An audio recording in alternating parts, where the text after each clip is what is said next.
Today we have a quick and nifty guide for you. In this video, we are going to show you how to listen to articles on your iPhone. If you love consuming knowledge but find it difficult to read articles all the time, this nifty feature in iOS 17 will be perfect for you. So let's get started. Note that this feature only works in Safari browser and not any other third-party browser like Chrome or Arc. With that disclaimer out of the way, let's get started, shall we? Once you have Safari open, find the article you want to listen to. When you are on the article page, look for the AA button in the bottom left corner.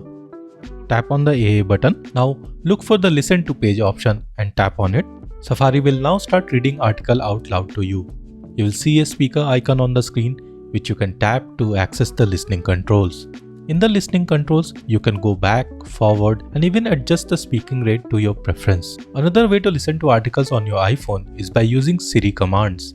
Simply press the side button or use the voice command to invoke Siri and say, "Listen to this page" or "Read this article to me." Siri will open an overlay player allowing you to play, pause and skip forward or backward for a few seconds. We love that the voice sounds quite natural. Here's a sample. So you downloaded a file using Safari on your iPhone or iPad and you don't have a clue where the file is saved.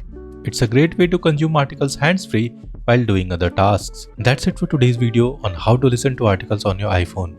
We hope you found this tutorial helpful. If you did, please give this video a thumbs up and subscribe to our channel for more useful content.